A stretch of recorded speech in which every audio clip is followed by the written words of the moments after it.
Hello everyone, YouTube friends. I welcome you back to my channel to discuss a new topic based on Xamarin Forms. This time, we will be discussing a very important and intriguing topic, which is a common confusion for people or developers who are new to Xamarin. We will be discussing how to convert any event available in our controls into a command in one of the view models in our project. You won't find this type of content on any other channel, so I suggest you subscribe to the channel, like the video, and turn on the notification bell to stay updated with new unique videos filled with unparalleled Xamarin Forms tips. Let's get started then. I have here a project called Events to Behaviors Demo, which is essentially made up of three components. We have the XAML file, which is the graphical interface file. We have a view model, which I am populating with a list of information, and we have a model, which is this person class that basically has two properties, one name and another one called age, and we have the toString method, which is overwritten with this return that we have here. The main page view model contains an observable collection with a generic person, and this list, called people, is populated as part of the view model's constructor. Here we see that we are adding three different people to our list. It's a fairly simple project, but it will be useful for the demonstration in this video. So let's start with our file called mainpage.xaml. Here we only have what is a stack layout. And if you have worked with Xamarin Forms before, you will remember that as part of the controls, we often have available what are properties that will allow us to execute the most important event in the view model. For example, here we have what is a stack layout, and inside we are going to write what is a button element. Let's assign its property text, such as click me. And if we look for the command property, we see that we have exactly that, a property named command, which will allow us, as I mentioned earlier, to establish the connection between the most significant event of this button, which is the click event, to the view model of this content page.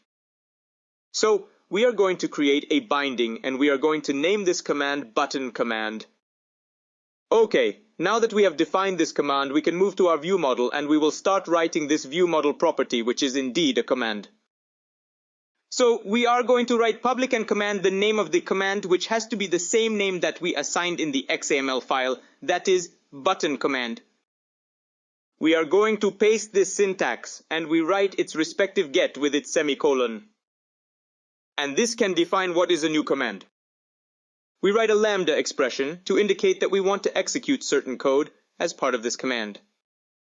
And we are not going to make it very complicated, we are just going to create an app.current main page display alert.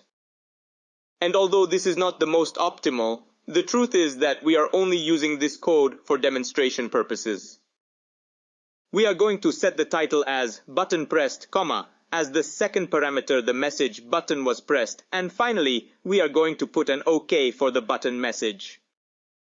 Finally, as part of the code behind the main page, we must link the binding context of the main page with our view model.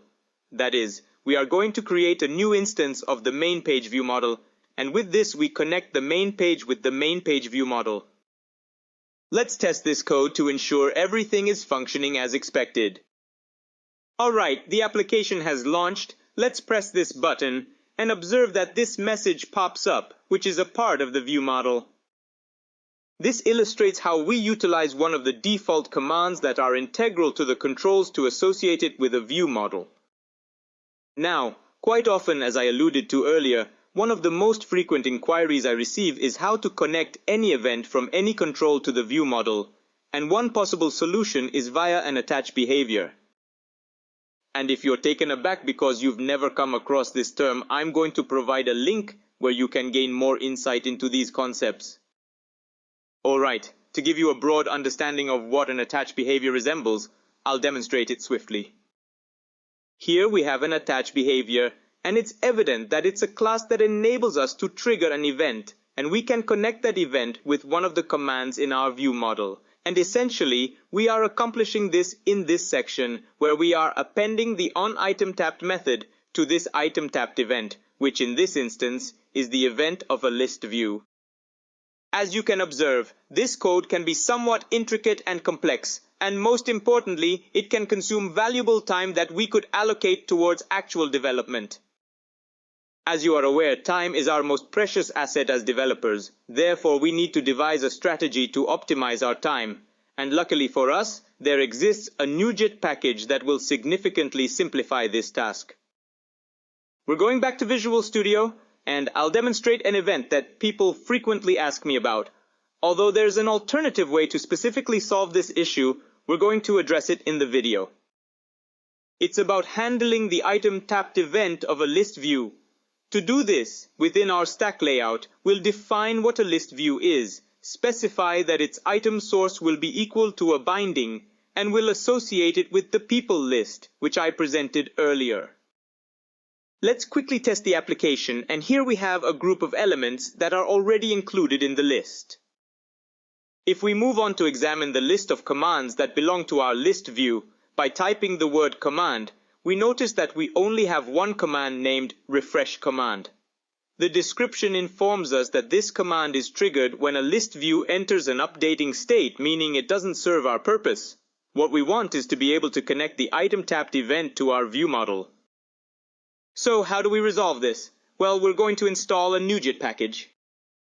To do this on the common project, which in this case is Events to Behaviors Demo, we'll right-click, select Manage NuGet Packages, click on Search, and look for the keyword Behaviors Pack.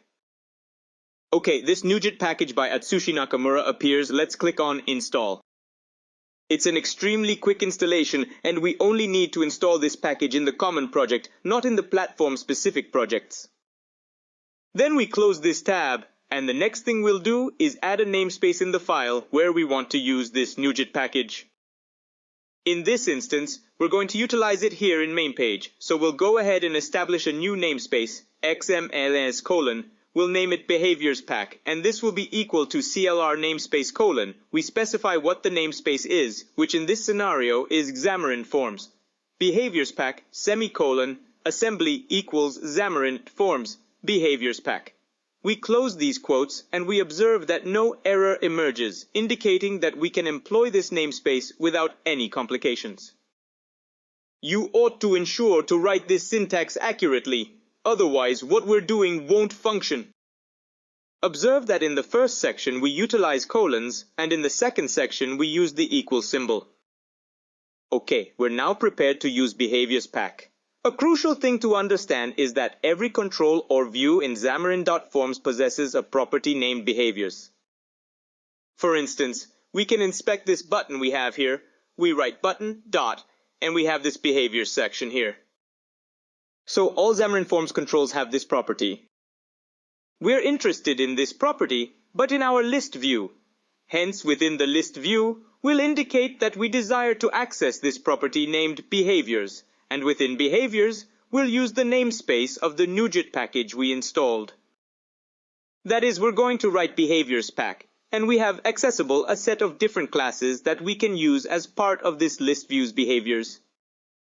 And the class we're interested in utilizing is this class called event-to-common-behavior.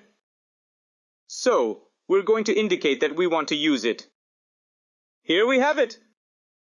And as part of this class, we have some properties that will help us define what we want to do. So the first important property is one called event name, which refers to the event you want to turn into a command. If we remember, as part of our list view, the event we are interested in is called item tapped. So I'm going to cut exactly the name of this event and paste it as part of event name. I'm going to remove this extra code. And the second important property of this event-to-common-behavior class is a property called command, which will allow us to bind to the command in the view model to execute this event. This has to be through a binding.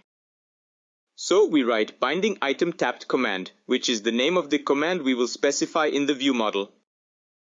We're going to carry out this action.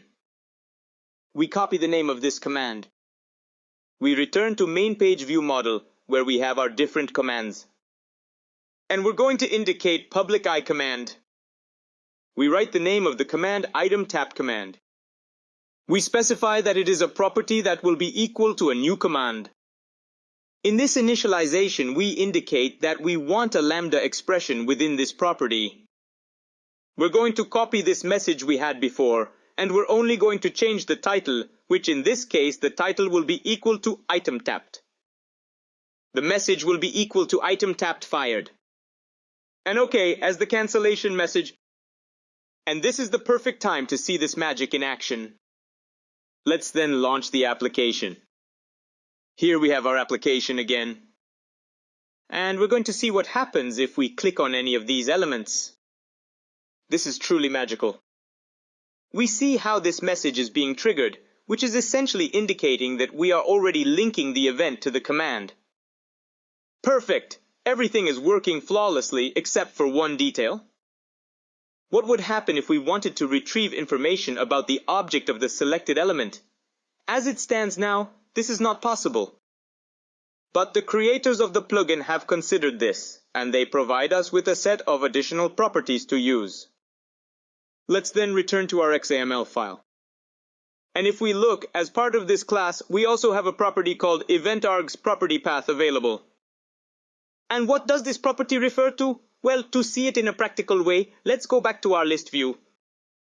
Let's define what an event handler for item tapped is. Okay, we have this event handler here, and if we look, we have an argument of type item tapped EventArgs called E, which, if we examine a little, we notice that it has some very specific properties of a list view. And among them, the one that interests us is this one called item, which essentially holds the information of a selected element object in our list view. That is, when we trigger this event, the information of the element that we clicked on is contained in this property called item. So, this property that we mentioned earlier called EventArgs property path refers to what property of this element E we want to use. We're interested in using this item property which holds the information of the selected element. Thus we're going to set EventArgs property path equal to item. You could pass a different property here. For instance, if you needed to work with this group property, you could place it here instead of item group. We're interested in this item, and this is the same sequence for each of the event handlers you want to pass from an event in XAML code to a command. So we're going to proceed to remove this event handler, as we only defined it for demonstration purposes. We'll also remove the definition of this item tapped in the list view. Knowing that we're already passing an object that is the selected element, let's return to our view model. As part of this command's definition, we're going to indicate that as part of the lambda expression, we want to pass a parameter. Let's call it, for instance, item. This can be any name you choose. Then, once we're inside our command, we'll perform a conversion. We'll indicate var person equals item, which is the element that we're stating will receive the object we pass from the XAML code. Then, item as person, semicolon, we check if person is not equal to null. If it's not equal to null, we're going to indicate that we want to show the message that says in its main message. We remove this previous message and we're going to indicate that we want to display person.name, which is the name property of one of the people. Let's test this change we made to ensure everything is functioning correctly. We select one of the elements and we see that we are indeed displaying the information of this person, who in this case is George. If we press another element, we see that a different message appears. This shows that the conversion from the event to the item command, from the event to the item tapped command is working satisfactorily. Let's try another example, so you can see that you can do the same with any other event. This example is not so common, but it could be useful in some cases. Let's return to mainpage.xaml, and if we observe, a content page has an event named appearing. Well, we can also convert this event into a command. Let's repeat the same process for you to get more practice. So we write content page behaviors. Within it, we invoke behaviorspec event to command behavior. As properties, we specify that event name is equal to, let's see what the event was exactly called. We copy this name and specify which is the command that is in our view model, or that will be defined in the view model. Let's name it, for instance, appearing command. We copy the definition of this name. We navigate to mainpage.viewModel. We define this command, public I command, we paste the name, specify the get, and this will be equal to new command. We define a lambda expression, and here we are going to copy this message that appeared when we executed the command of a button. So we paste this message. We are going to modify it so that instead of saying button pressed, it says appearing. Also, the message is going to say the same, appearing, and the cancellation message. Okay. Let's test this quickly, and we see how when launching the application, when this page is loading, this appearing message shows up. With this, we have confirmed that we can convert any event we want into a command that is part of our view model. With this, you now know how to carry out this conversion. Remember to subscribe to the channel, click on the bell to receive notifications, and finally, I invite you to share this video with your friends and professional acquaintances so they can learn more about the Xamarin Forms platform. See you later!